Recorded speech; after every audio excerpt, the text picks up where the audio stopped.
Ukraine will receive up to 100 of France's Rafale F4 fighter jets, as well as advanced air defense systems in a major deal to boost Kyiv's ability to protect itself against deadly Russian attacks. Ukrainian President Volodymyr Zelensky hailed the move as historic after signing the letter of intent with his French counterpart, Emmanuel Macron, at an airbase near Paris. Deliveries of the Rafale F4s are planned to be completed by 2035, while the joint production of interceptor drones is starting this year. Financial details are yet to be worked out, but reports say France plans to attract EU financing and also access frozen Russian assets, a controversial move that has split the 27-member bloc. This is a strategic agreement which will last for 10 years, starting from the next year, Zelensky said at a joint briefing with Macron on Monday. Ukraine will also get very strong French radars, 8 air defense systems, and other advanced weaponry, he added. Zelensky stressed that using such advanced systems means protecting someone's life. This is very important. Russia has, in recent months, increased its drone and missile attacks on Ukraine, targeting energy and rail infrastructure and causing massive blackouts across the country. Dozens of civilians have been killed in the strikes, in what Kyiv and its Western allies describe as war crimes. In the last overnight Russian missile attack, 3 people were killed and 15 injured in the northeastern city of Balaklia, local officials said. Speaking alongside Zelensky, Macron said, "We're planning Rafales, 100 Rafales. That's huge. That's what's needed for the regeneration of the Ukrainian military."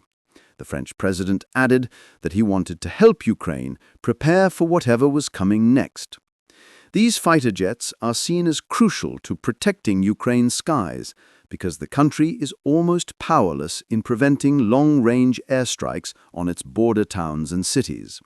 The Russians are using 6,000 glide bombs per month, Sergei Kuzhan, a Ukrainian defense analyst, told the BBC.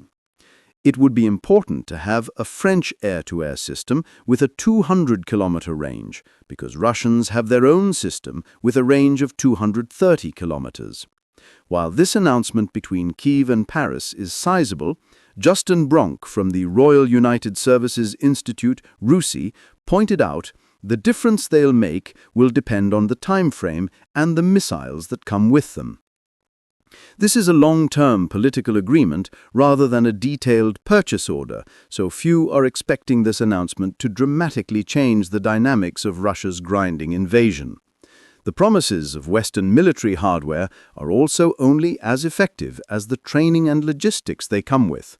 Whether it's a German-made Leopard 2 tank or an American F-16 fighter jet, they all require intensive training, sizable support crews, and a lot of spare parts. With the Rafales, further complexities arise around the question of who pays.